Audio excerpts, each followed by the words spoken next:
Bom dia, pessoal. Bom dia, professor. A gente ficou com um grupo de taninos. O grupo é composto por André, Ana Lívia, Fernanda, eu, Joyce e Vitor. Bom, gente, os taninos são compostos fenólicos que são encontrados em raízes, rizomas, lenho, cascas, sementes, frutos e folhas de vegetais. Trata-se de substâncias que têm características astringentes e são solúveis em água e capazes de se ligar e precipitar proteínas e outras macromoléculas.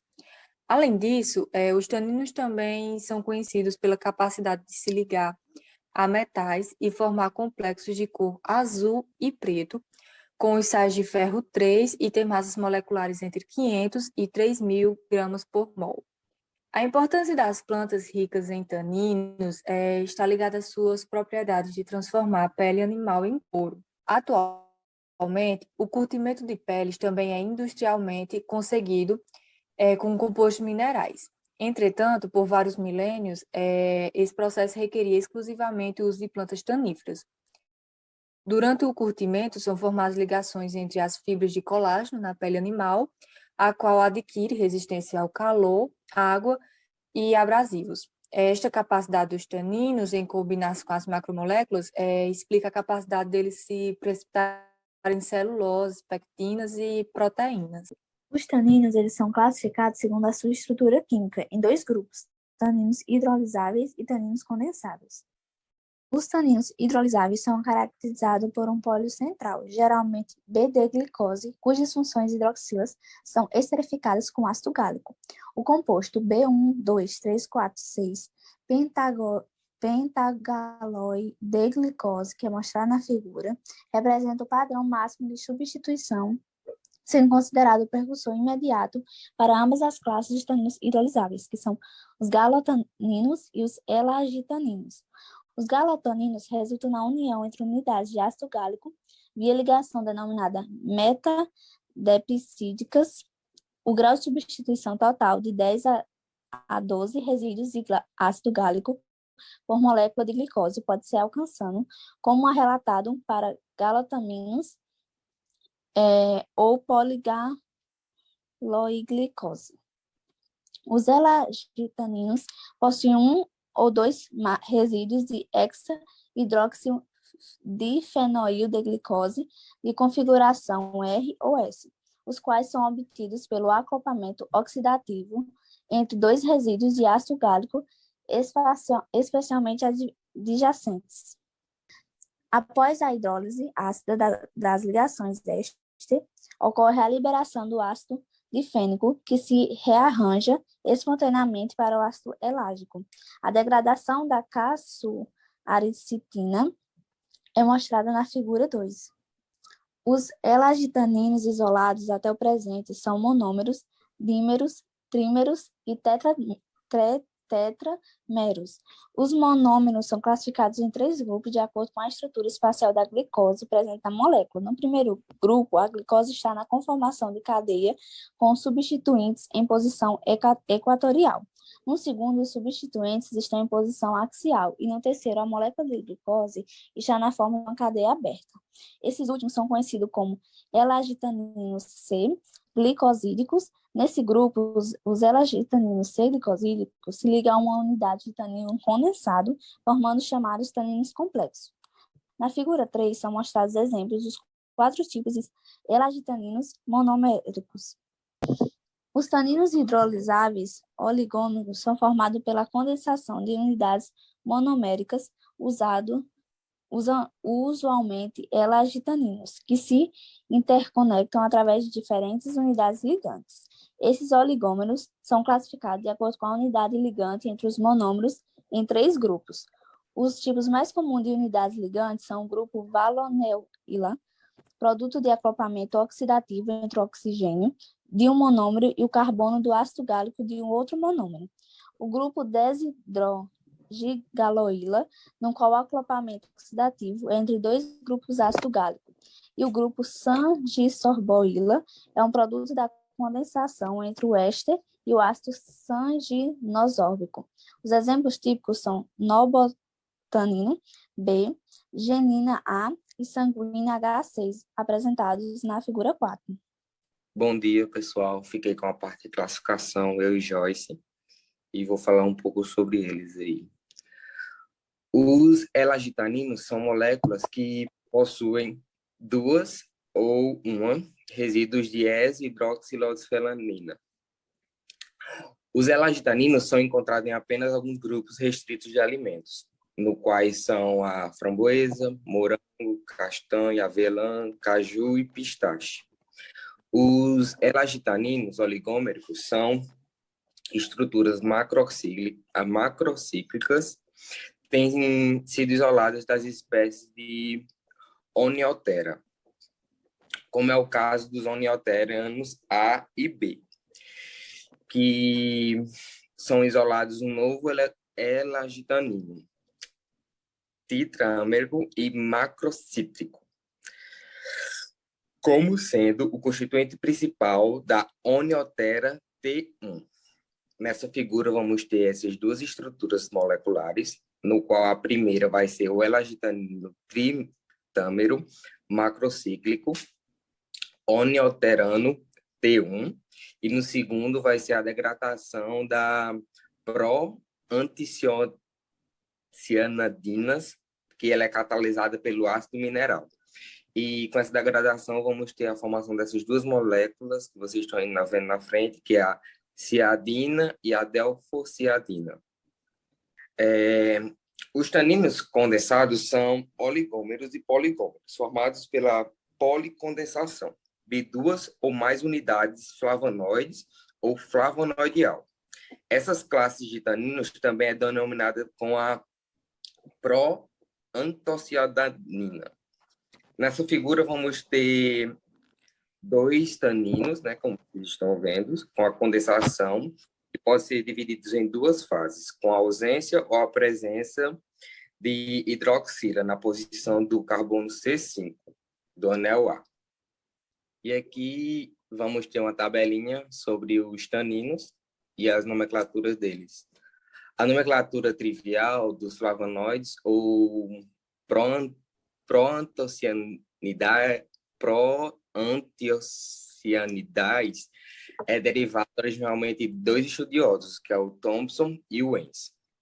Os dímeros de procianidanas foram caracterizados através da nomenclatura trivial e dividido em dois grupos, que é o tipo 1 e o tipo 2, ou denominado grupo A ou grupo B.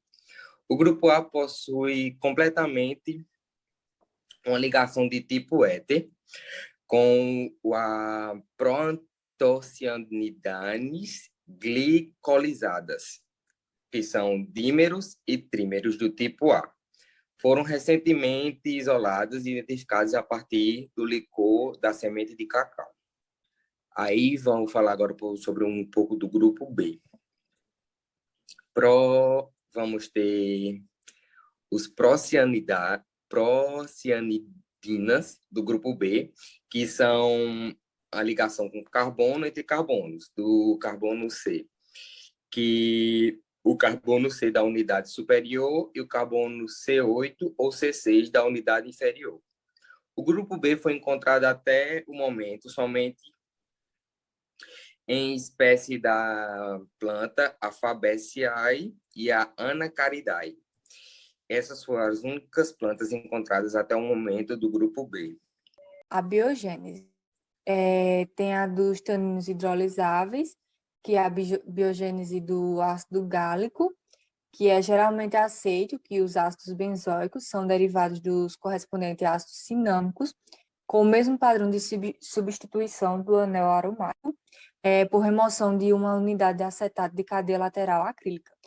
O mecanismo exato dessa reação é ainda questionável, e uma objeção importante é o fato do precursor sugerido, que é o ácido trihidroxicinâmico, nunca ter sido encontrado na natureza e considerado como ácido ausente.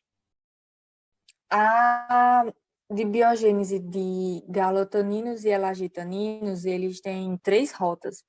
A primeira rota conduz à formação de galotaninos pela adição de grupos galoíla, que se interconectam através de ligações metadepsídicas, A segunda rota leva à formação de elagitaninos com a glicose, na conformação de cadeira mais estável.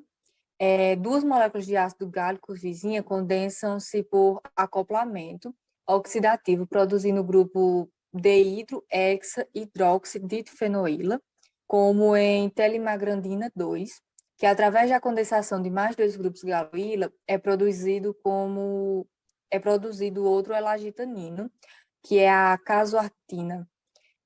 Esses compostos podem se ligar a outros monômeros, gerando dímeros, trímeros e oligômeros.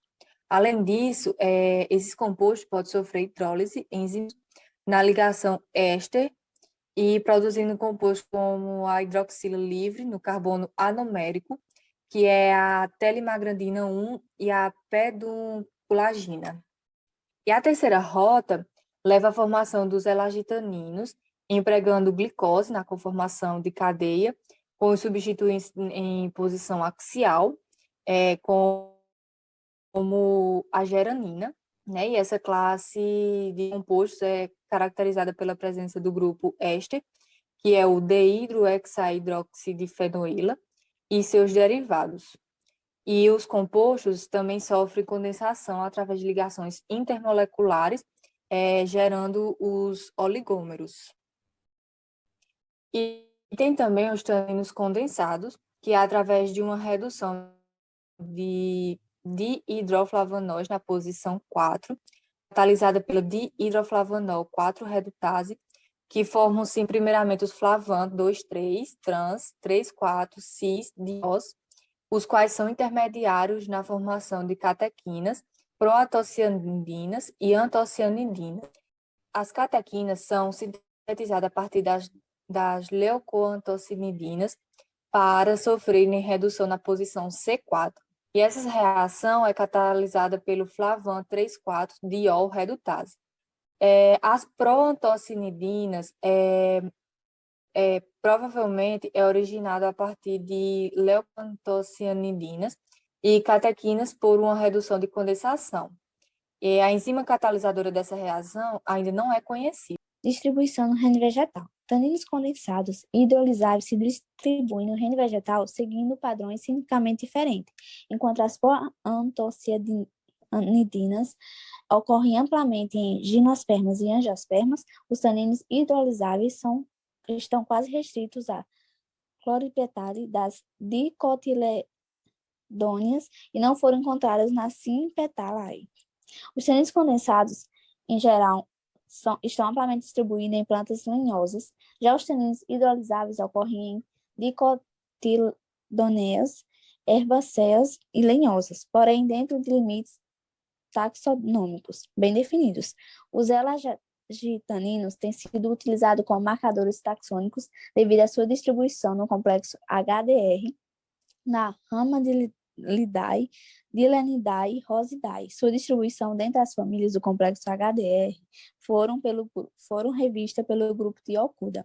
Uma revisão da distribuição sistemática de taninos em angiospermas foram realizadas por Molly, utilizando dados baseados em testes de precipitação de proteínas. As funções nos vegetais. O papel biológico dos taninos nas plantas tem sido investigado e acredita-se que esteja envolvido na defesa química das plantas contra o ataque de herbívoros, vertebrados ou invertebrados e contra os micro-organismos patogênicos. Foi observada a diminuição da alimentação de herbívoros quando ingerem plantas com altos teores de taninos. Os modos de ação propostos contra os herbívoros seriam a diminuição da palatabilidade pelo sabor adstringente, dificuldade na digestão pela complexação dos taninos com enzimas digestivas ou com proteínas das plantas, e também os produtos tóxicos formados no trato digestivo a partir da hidrólise dos taninos.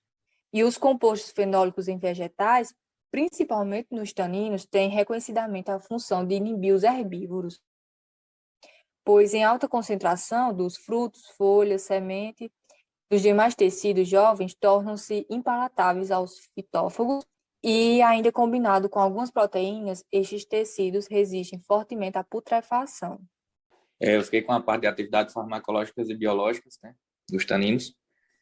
Plantas ricas em taninos são empregadas na medicina tradicional, no tratamento de diversas moléstias, tais como diarreia, hipertensão arterial, reumatismo, hemorragias, feridas, queimaduras, problemas estomacais como azia, náusea, gastrite e úlceras gástricas, problemas renais e do sistema urinário e processos inflamatórios em geral. Acredita-se que as atividades farmacológicas dos taninos são devidas, pelo menos em parte, a 3 características gerais, que são comuns em maior ou menor grau aos 2 grupos de taninos condensados e hidrolisáveis.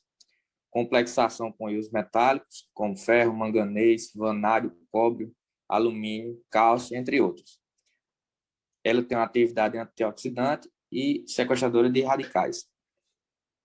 Plantas ricas em taninos, aqui como eu tenho falado, tem algumas doenças aqui nos slides, como você pode ver, que são onde os taninos são usados na medicina, né?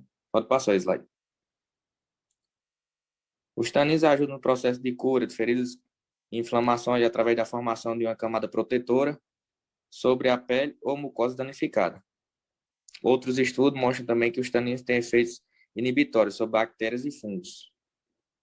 A metodologia para a extração do vegetal, ela vai ter que ter um preparo antes. E essa preparação do material do vegetal vai ter que ser feita a secagem.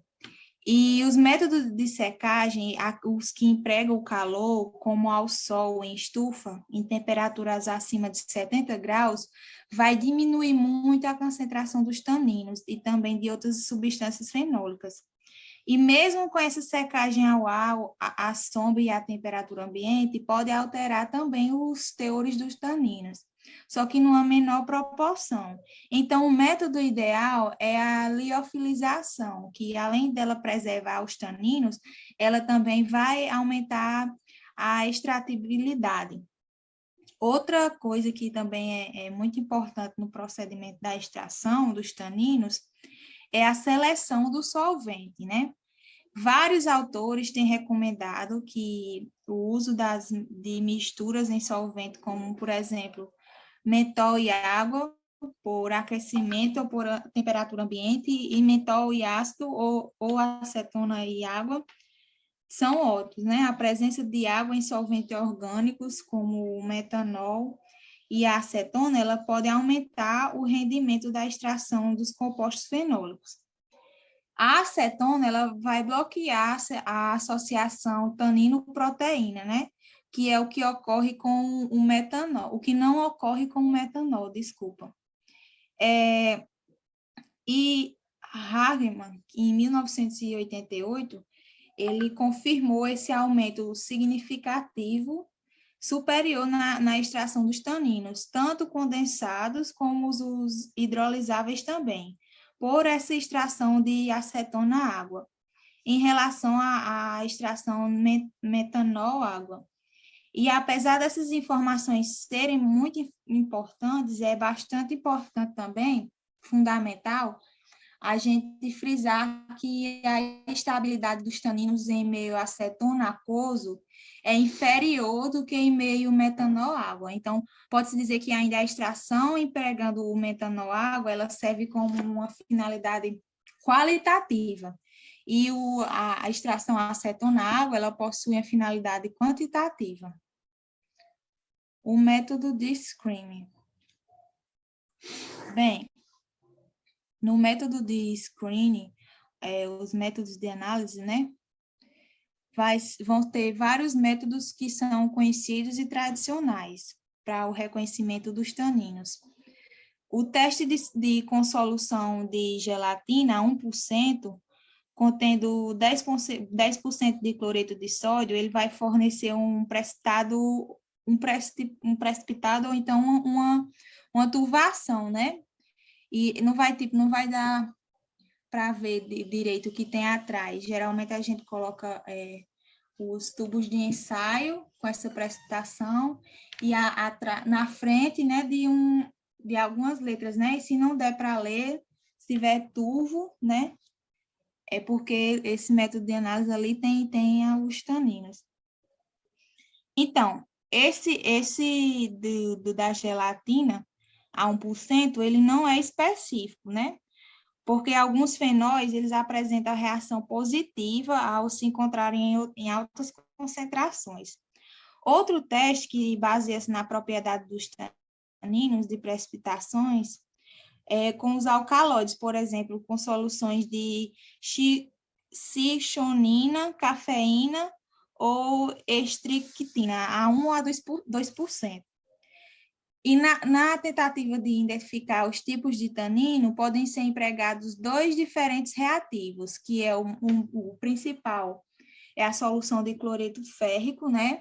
Que os taninos hidrolisáveis produzem com solução diluída em cloreto férrico, uma forte coloração azul, principalmente em meio alcalino. Em soluções aquosas de derivados de catequina, vão resultar numa coloração verde, cuja intensidade é mais fraca do que os taninos hidrolisáveis. E nas misturas de ambos os tipos de tanino, a coloração verde não é observada. O formaldeído ácido clorídrico é uma solução de taninos mantida sobre refluxo com formaldeído ácido clorídrico por 30 minutos. E esses derivados da catequina vai formar os precipitados e são preparados por filtração. Nesse filtrado, vai poder ser verificada a presença do ácido gálico, e através da adição do acetato de sódio e do cloreto férrico. Nos extratos brutos das plantas, podem ser investigada a presença de taninos através de hidrólise e cromatografia em papel de produtos. A hidrólise ela é realizada, vai aquecer a ebulição por 30 minutos, e o extrato diluído em HCl 2M. Após o resfriamento, esses produtos da hidrólise elas vão ser extraídos com o álcool amílico e vão ser depois cromatografados em papel com um eluente florestal, que é o ácido acético glacial, que é a água HCl, com proporção de 30:10:3. E as antocianidinas, elas vão ser formadas a partir de taninos condensados. Elas são identificadas como manchas de cor rosa, vermelha ou então violeta. Elas vão depois mudar para o azul após a exposição aos vapores de amônia. O ácido elágico e ácido gálico, eles vão ser formados a partir dos taninos hidrolisáveis. Eles também vão ser identificados diferenciadamente com a amônia. O primeiro processo aparece com uma mancha azul sobre a luz ultravioleta, que depois vai mudar para o amarelo após uma exposição a essa amônia. E enquanto o segundo aparece com a mancha marrom, depois de 30 minutos da exposição a esses vapores de amônia. Aí existem vários métodos para o doseamento de polifenóis, desde os mais gerais para fenóis totais e taninos, como também para específicos para proantocianidinas, galotaninos e elagitaninos.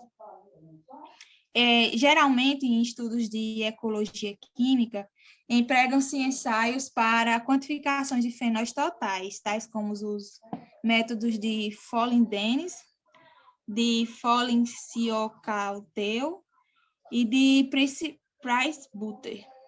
Esses métodos eles vão utilizar as reações de óxido-redução entre os reagentes e as hidroxilas fenólicas e vão gerar um complexo coloridos, né, que depois são quantificados por espectrofotometria. Desculpa. Nesses métodos, as substâncias fenólicas que estão presentes nas plantas, elas são doseadas, mas não são apenas os taninos. As vantagens e as desvantagens de cada método são depois discutidas por esses estudiosos, né? Para o doseamento dos taninos, podem ser empregados os métodos que utilizam as propriedades da classe das substâncias para de precipitar essas proteínas. Existem os dois métodos que empregam o pó de pele como fonte de proteína, o colágeno, e a avaliação de teor de taninos. E nesses métodos pode ser feita a espectrofotometria, como no ensaio apresentado na monografia por Ramamelis virginiana, na segunda farmacopeia brasileira de 1996, ou por gravimetria, como no ensaio recomendado pela Organização Mundial de Saúde. Este segundo método ele tem sido utilizado tradicionalmente pelas indústrias de couro, mas também, porém, existem outros métodos, né, que são mais rápidos e mais sensíveis. E elas vão querer também, consequentemente, contendo uma quantidade menor dessa amostra. Vai empregar a ABS para a complexação de contaninos, seguido de centrifugação e dissolução do precipitado com detergente, podendo quantificar os taninos precipitados ou a proteína precipitada por espectrofotometria. Esses métodos eles vão ser úteis não só apenas para o doseamento dos taninos, eles também vão ser bons para a obtenção de informações da capacidade de cada tanino dele se complexar-se com outras proteínas. E o emprego de outras moléculas proteicas, como a caseína, ou então polímeros sintéticos, em especial o polivinilpirrolidona, que eles têm sido estudados com essa finalidade de contornar o problema da variedade de composição do pó de pele ou da ABS. Os doseamentos mais específicos, eles vão requerer a degradação ou a hidrólise dos dois tipos de taninos. Os produtos liberados são doseados por espectrofotometria também. E os taninos condensados, eles podem ser quantificados pelo método da proantonicidina, que ela utiliza a degradação ácida das cadeias poliméricas, formando os antocianidinas coloridas. Os taninos hidrolisáveis, o galo e elagitaninos, eles podem ser doseados também pelo ensaio do iodato de potássio, melhorado também por Willis e Allen. Existem dois ensaios mais específicos para taninos hidrolisáveis. Os galostaninos também podem ser quantificados através da sua hidrólise em meio ácido e a complexação do ácido gálico liberado com o corante de rondanina, gerando um produto colorido. E já os elagitaninos, eles também vão ser hidrolisados e o ácido elágico liberado o ácido elágico liberado dessa forma vai formar um complexo colorido com nitrito de sódio. E todos esses métodos vão apresentar inconvenientes que são discutidos nas revisões de Mulley-Havery e de Schossfeld e colaboradores. Os taninos condensados, eles podem ser analisados na composição de suas unidades monoméricas e no comprimento médio de suas cadeias através de dois métodos, que é a tiólise e a degradação com fluoroglucinol, que no primeiro, na tiólise, o tanino condensado reage com benzil mercaptano em meio ácido, e o polímero é degradado e obtém-se as subunidades derivadas em benzilteoésteres, e essas são quantificadas por cromatografia líquida de alta eficiência, que é a Klein. O segundo método, que é o de degradação com fluoroglucinol, que é semelhante ao primeiro, ele vai ser com as substâncias com a substituição do mercaptano por fluoroglucinol. E isso vai obter as subunidades na forma de adultos com fluoroglucinol, e esses vão ser quantificados por Clay, e esse método tem a vantagem por ser menos tóxico. A análise dos taninos condensados por Clay, que é a CLAE, que é a cromatografia de alta eficiência, elas sem prévia de hidrólise também é possível, mas em fase reversa, ela se restringe a moléculas menores, de monômeros até tetrâmeros. Acima desse tamanho, a análise ela é prejudicada pela grande quantidade de isômeros. O método mais adequado para a separação e análise dos oligômeros e polímeros utiliza a coluna de fase normal e eluição com solventes como diclorometano, metanol, água e ácido acético. Taninos hidrolisáveis são analisados e quantificados por Clay, usando colunas de fase normal e de fase reversa. Os galotaninos podem ser analisados em coluna de fase reversa C18, utilizando o gradiente de acetonitrila e solução aquosa de ácido fórmico a 5%.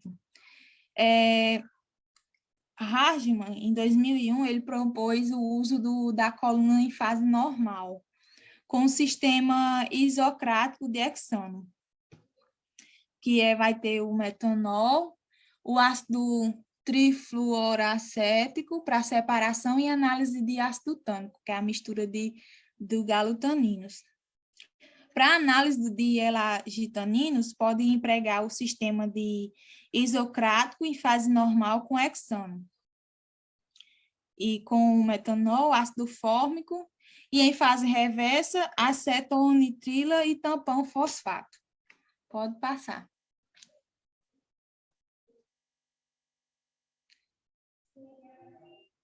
Os melhores processos de cromatográfico para separação é a purificação e a elucidação estrutural. O processo de isolamento e purificação dos taninos hidrolisáveis e condensados, eles vão se dar inicialmente pela extração com a mistura de solventes acetona-água, na proporção de 1:1 ou 7:3. Depois vai seguir, então, a evaporação da acetona, utilizando o vácuo e, quando necessário, a eliminação por filtrações de ácidos graxos, clorofila e a clorofila, né, que precipitam na água. Após essa etapa, o extrato bruto pode ser submetido a um fracionamento inicial, empregando-se a partição líquido-líquido, com solventes como o acetato de etila e N-butanol, concentrando-se sobre pressão reduzida, que é evaporador rotatório, pelo evaporador rotatório, e que, consequente à eliminação do solvente orgânico, seguida da liofilização. As frações liofilizadas são submetidas à cromatografia em coluna, vai utilizar diferentes suportes, como o Cefadex, LH20, gel de sílica de fase reversa, C18, e os polímeros vinílicos, o MCL gel, CHP20P, o Dianion HP20 e o Toyorper HW40. O sistema eluente de etanol, metanol e metanol é empregado com o suporte de Cefadex LH20. E os compostos eles vão ser eluídos, nesse caso, em ordem crescente de polaridade e tamanho, ou seja, monômeros, dímeros, trímeros, sequência. Substâncias diméricas e triméricas, com ligações 4,8, elas vão se eluir antes do correspondente 4,6, para os taninos condensados. Os polímeros dos taninos condensados vão adsorver fortemente ao Cefadex LH20. e depois, com o tempo, vai diminuir a vida útil desse suporte. O sistema eluente para os outros suportes é geralmente o gradiente água, metanol e metanol. E, nesse caso, os compostos são eluídos em ordem decrescente de polaridade e tamanho, ou seja, polímeros, oligômeros, trímeros, dímeros e monômeros. O acompanhamento da eluição dos compostos da cromatografia em coluna é feito pelo uso de cromatografia em camada delgada e vai utilizar como suporte o gel sílica e como fase móvel para os taninos condensados, acetato de etila, o ácido fórmico, água, ou acetona, o tolueno, ácido fórmico, e para taninos hidrolisados, o tolueno, formiato de etila, ácido fórmico, e na revelação as cromatoplacas são borrifadas com a solução etanólica de cloreto férrico a 1%, ou solução de vanilina, ou vanilina H2SO4 ou vanilina HCl a 1%, seguido do aquecimento.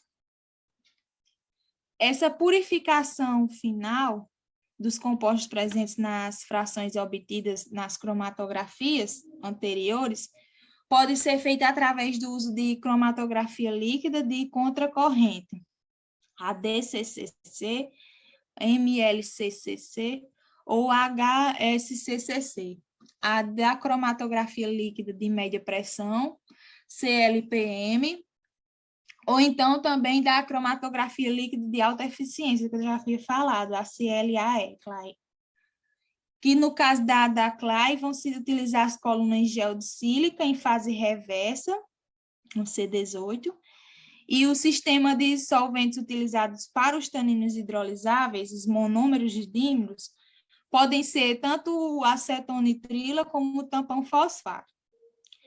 Ou então o gradiente de acetonitrila e solução aquosa de ácido fórmico a 1%. Os taninos condensados monômeros, dímeros e trímeros, eles podem ser utilizados isolados por CLAE, que é a cromatografia líquida de alta eficiência, e utilizando-se diferentes proporções de metanol-água ou metanol-acetonitrila-água. As proporções, né?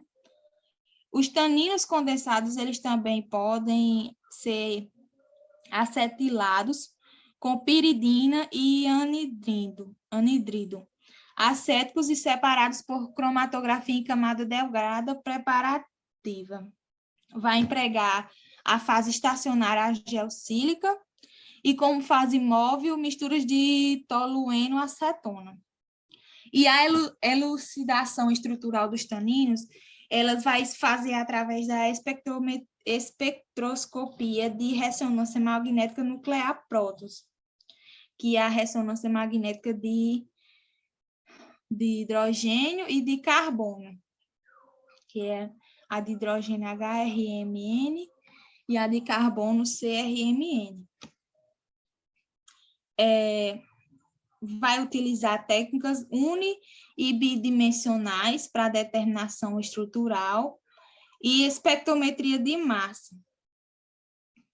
Vai objetivar e determinar essa massa molecular da substância e dicroísmo circular, visando tanto a determinação da configuração absoluta do próton na posição C2 do anel C, no caso dos taninos condensados. O Flavan 3-OI, com a configuração 2R, apresenta um efeito negativo na região de 280 nm e um efeito positivo na região de 235 nm. A configuração de 2S, ela vai determinar efeitos contrários. Por exemplo, no caso do entacatequina e epicatequina, nesses exemplos, eles vão fazer o efeito contrário do outro. E também a metodologia de dicroísmo circular, ela serve para determinar a configuração dos anéis aromáticos do grupo HHDP dos taninos hidrolisáveis. E o uso da rotação específica ela vai auxiliar na confirmação dessa configuração apontada inicialmente pelo dicroísmo circular. E após esse isolamento e purificação, os taninos hidrolisáveis, eles vão apresentar uma razoável estabilidade e podem depois ser mantidos à temperatura ambiente sem a decomposição. E já os taninos condensados, eles precisam ser mantidos a temperaturas baixas e sem exposição à luz, para não haver essa perda. É isso.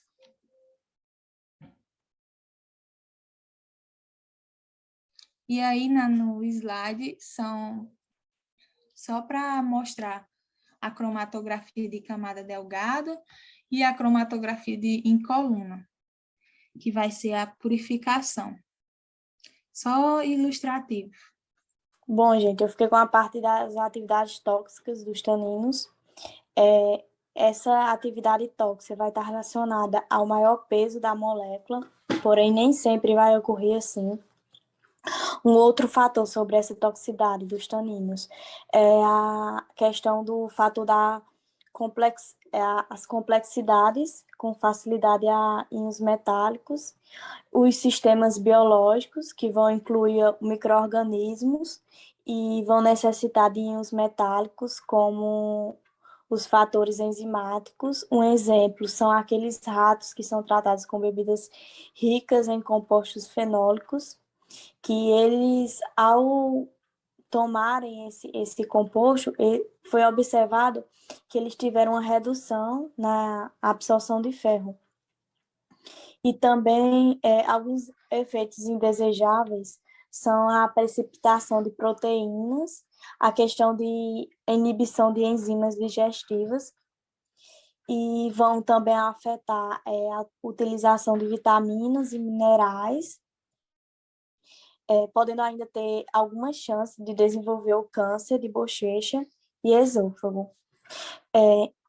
Com relação aos animais domésticos que ingerem o sorgo ou a farinha de sementes de uva, esses produtos têm alto teor de taninos e podem também levar à morte do animal.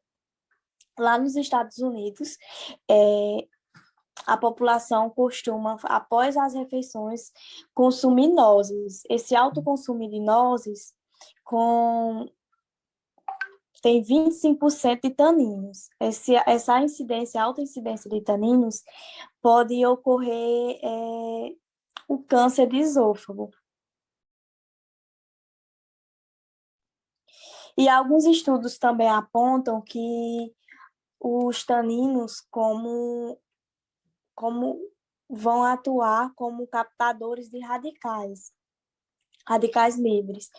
E com isso vão afetar vão agravar várias doenças e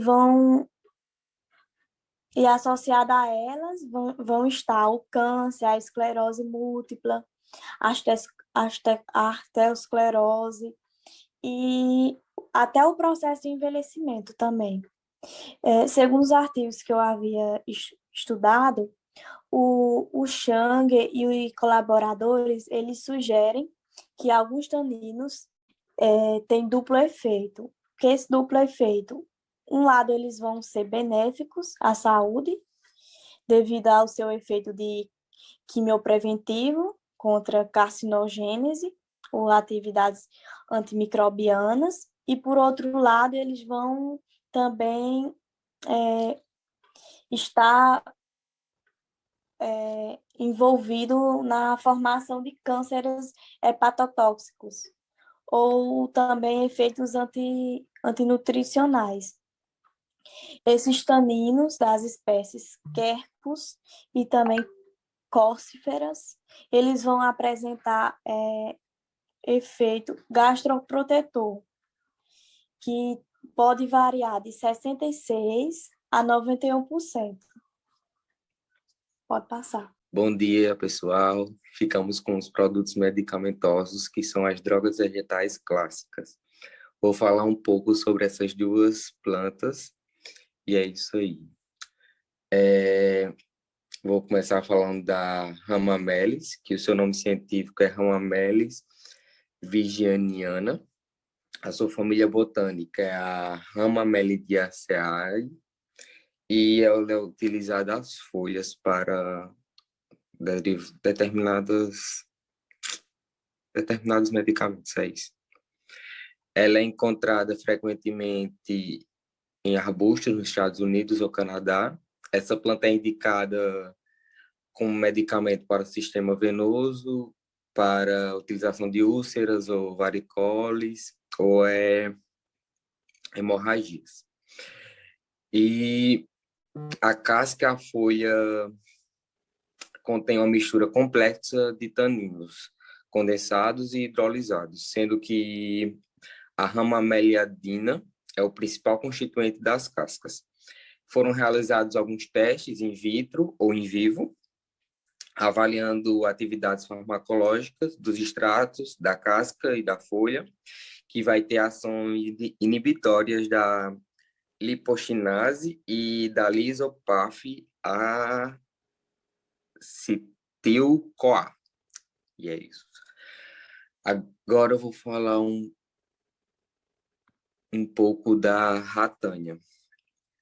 A ratânia tem o seu nome científico como Craméria triandra ruis.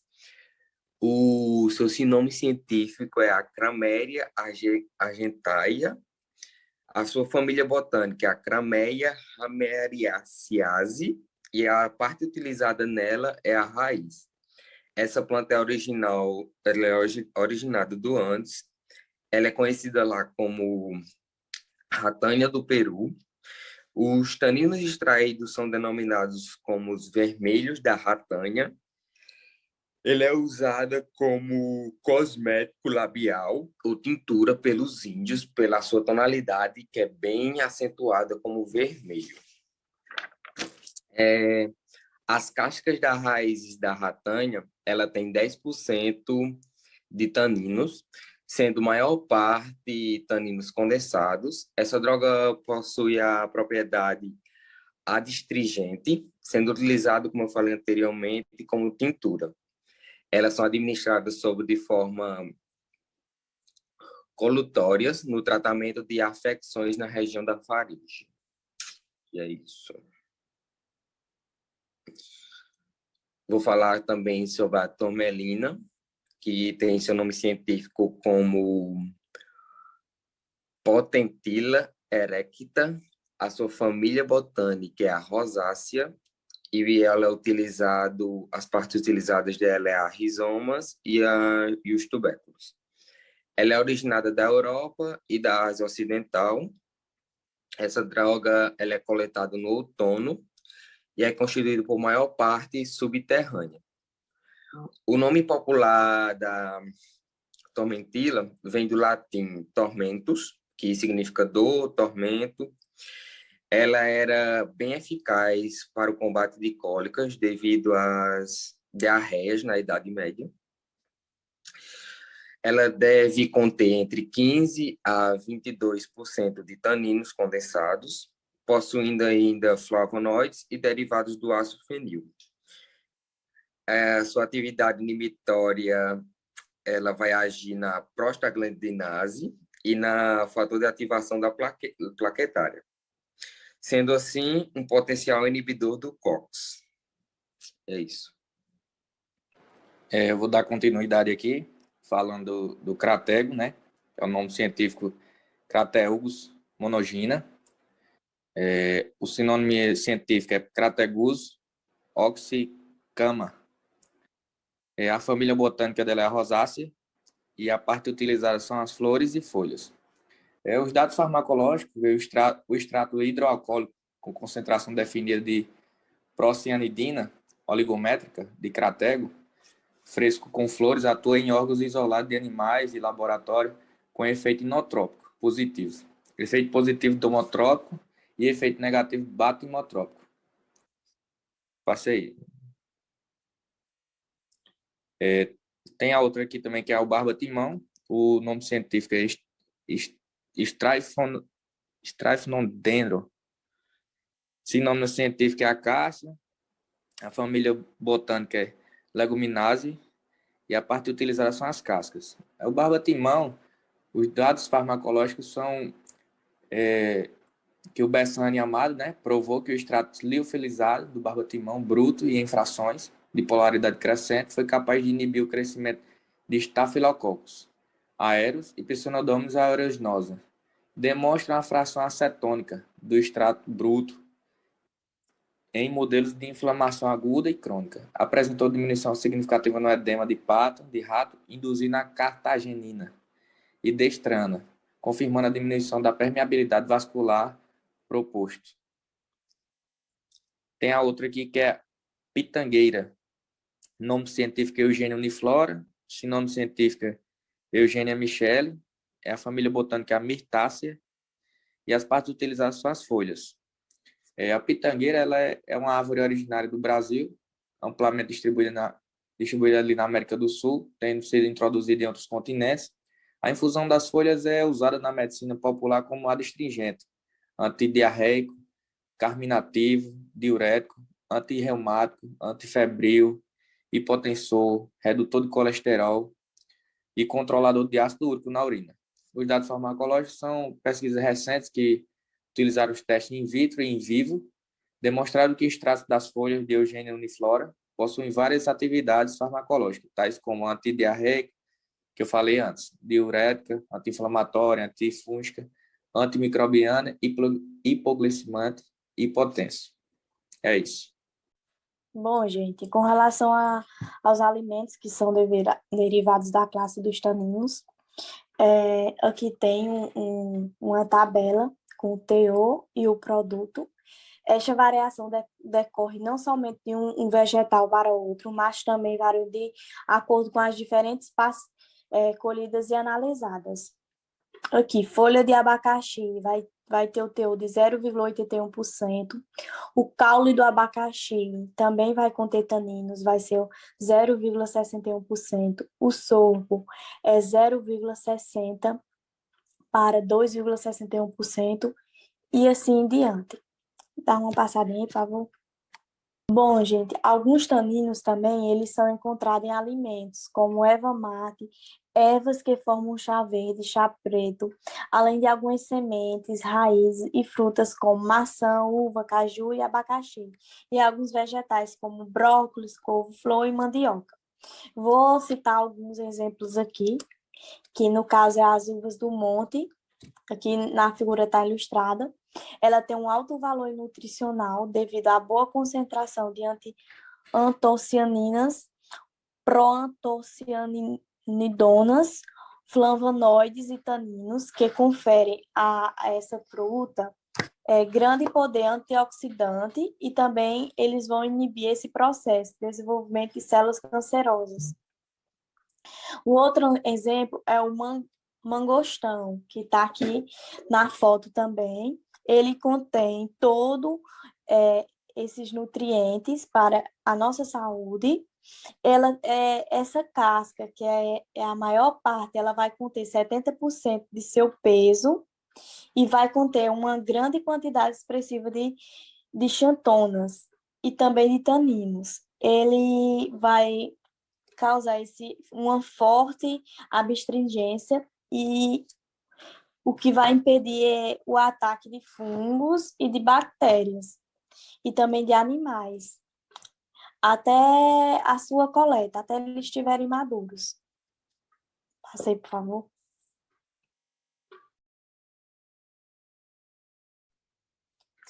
Outro exemplo aqui é a Branrebes, cranberries, que são bons combatentes contra as células cancerígenas. Eles vão ser rapidamente eliminados pela corrente sanguínea. Esse é um ponto negativo. E os taninos têm apresentado bons efeitos anticoagulantes com essa planta. E também efeitos contra placas dentárias. No caso da romã, como está ilustrado na foto, ela tem grande quantidade de compostos fenólicos e também de taninos hidrolisáveis. Alguns estudos é importante o combate de radicais livres com plasma sanguíneo, que indicou um certo aumento, cerca de 32% da capacidade de antioxidante plasmático, após a absorção desse extrato, do suco da romã. Com relação aos amaratos, ele tem bom valor nutricional também. Ele vai apresentar compostos taninos em sua composição e tem quantidade moderada na sua casca das sementes. E quanto mais escuras, isso é uma característica dela, bem interessante. Quanto ela é mais escura, maior vai ser essa concentração de taninos. Com relação aos frutos da aroeira, ela vai possuir um sabor suave e levemente picante. Ele vai ser apropriado para essas produções de molhos, produção de salame, chocolates e até massas. Ele tem um valor de 2,70% de taninos condensados e de 2,54% na casca. Vocês podem perceber que eles também possuem esse valor de tanino nas cascas, o que é bem interessante. Passei, por favor. Com relação ao fruto da baoba, esta árvore é característica lá nas savanas africanas. Ela produz um fruto rico em compostos fenólicos. Elas vão ser importantes como fonte de proteína. E essa polpa dela, ela vai possuir grande capacidade antioxidante, devido a essa quantidade de taninos que ela possui. Passei, por favor. Com relação ao jiló, maxixe e graviola. O jiló e a maxixe. Eles vão, seu peso tanino vai ser determinado através do fator in natura. Quando ele está o teor in natura, os taninos com relação ao jiló vai possuir 3,46% e o maxixe vai estar presente cerca de 1,56%. E isso com teor de taninos in natura. Já para determinar o valor de taninos em conserva, quando se deixado eles em conserva, ele vai passar um período de 6 meses em que o jiló, é bem interessante isso, porque eles vão reduzir a quantidade de taninos quando eles passam a ficar em conserva por 6 meses. O jiló vai reduzir sua concentração de taninos cerca de 11,6%. Já o maxixe, ele vai reduzir para 6,4%. Já com relação à graviola, ele é utilizado para tratamento contra doenças causadas pelo aumento dos níveis de estresse oxidativa. Eles vão ter essa propriedade antioxidante também, devido a esse teor de taninos que são contidos, e os taninos que vão estar presentes nelas vai ser os taninos condensados. Bom, gente, essa foi nossa apresentação. Aqui estão as referências do nosso trabalho. Muito obrigado pela atenção e tenham um bom dia.